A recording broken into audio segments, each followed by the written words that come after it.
in the game can see the boxing voice. ThaBoxingvoice.com live here with the heavyweight champion of the world, WBC champion Deontay Bomb Squad Wilder. What's going on, brother? Cool, man.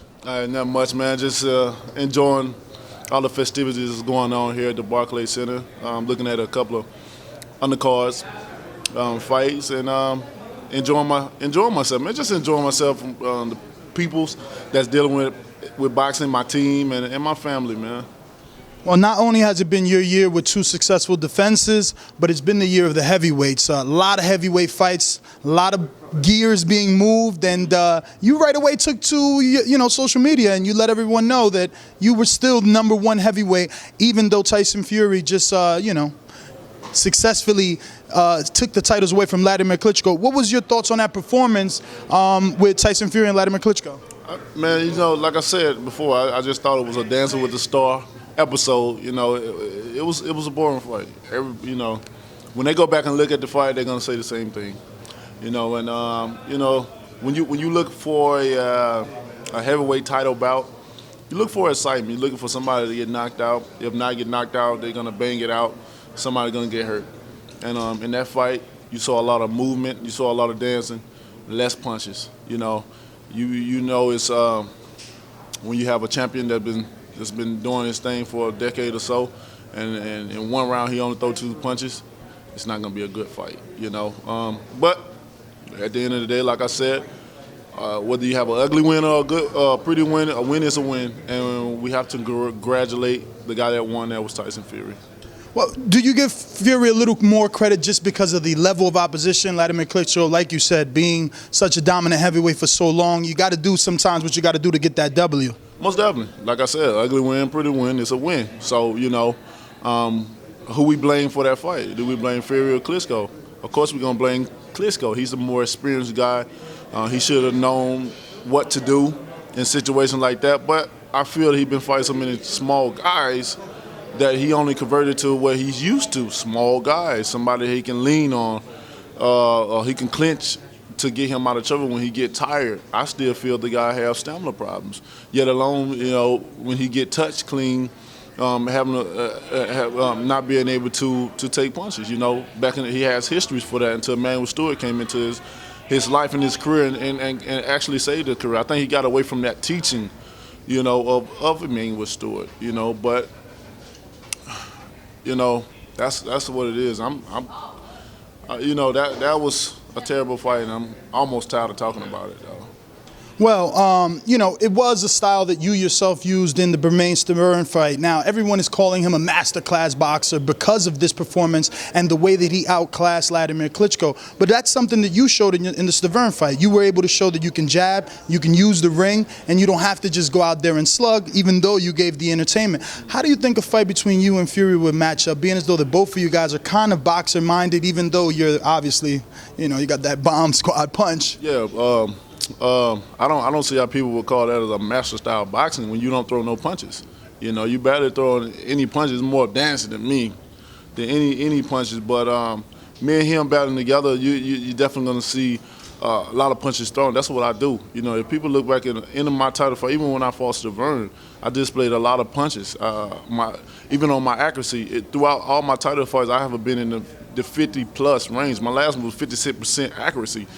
My last fight, I threw more punches than Klitschko and Fury together. They only do a third of what I punched. Sugar Ray Leonard called me a middleweight that night, because of the punches I've thrown and punches that I landed, So in that fight, you definitely going to see a guy that's going to come in and try to knock your head off, that's going to throw punches, not going to sit back and dance around and stuff. But, it was a good strategy that Fury did to bounce around, to keep Klitschko, keep resetting himself, because he's the type of guy that looks for the right hand, try to set you up with the jabs, the hook, to decoy it, and then hit you with the right hand. What Fury did, he kept offsetting them. He kept, when Klitschko got in position, he bounced around, he moves, he get out of position. Now that caused you to reset yourself.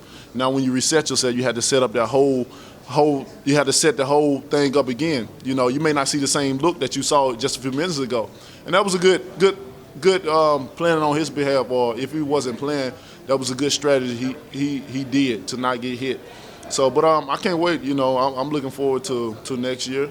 I'm looking forward to a banging of a year, or a hell of a year, I may say. I'm still on the pursuit of unifying the division. The last one to do it was Lennox Lewis in 1999. It's well over a decade or so. You know, it's time for a change, and I am the change. Now, obviously, last but not least, I know you have a lot of people waiting for you. How long do you think a fight is going to take to make between you and Fury? Because this has been something that's been brewing for a long time. See, us hardcore fans know that you guys have been going at it on social media for about 3 years now, so this is nothing new. About 3.5 years, to be exact. I think the fight is already sold out, you know. Just need a time and a place, you know, and I would be willing to go over there to do it. You know, UK has some of the best fans in the world. We got to give it to them. You know, they support boxing. They support their fighters. You know, if they with you, they for you. They gonna travel to see you and stuff. It's the difference between, you know, Europe, overseas, and in America. You have to be somebody. You have to be on top before people just to gravitate to you, to even just get on board. You know, they like to see you already at the top and to get on board. And you know, and that's kind of bitter thing, you know, when you see the UK fans gravitate. So I would love to do it over there, to you know, just because of the hype me and him to have put together over the years of social media and talking. You know, I've been real about what I've said, and I mean what I have said. Whether, you know, on his behalf, I can't speak for him. We know he clowns around, he says a lot. But when it comes down to a fight between me and him, you know, is it just all promoting for him, or just getting the money for him, than actually just really fighting? I know he will fight, you know, and he's a great guy. I like him for the sport of boxing, the entertainment part, the singing, the dressing up at press conference. That's exciting. That's entertaining, and it brings a memory where people can laugh and enjoy it, you know. But when they come in that ring, it ain't no more playing around. No more talking. It's time to get it on. I'm ready to get it on. You know, I'm tired of talking. I don't want to do no short one. Is it because of your love for Muhammad Ali and the fact that he's your mentor that you feel like you need to travel out of the country to defend your title in another country the way that he did? Yeah, not only just that, but just when I hear heavyweight champion of the world champion, I hear not only just fighting in America, not even just fighting where you're from, but of the world. You know, that ain't not just defending against guys of the world. I feel it's a two-part thing, that not just fighting the guys all over the world, but also traveling to fight as well too, you know.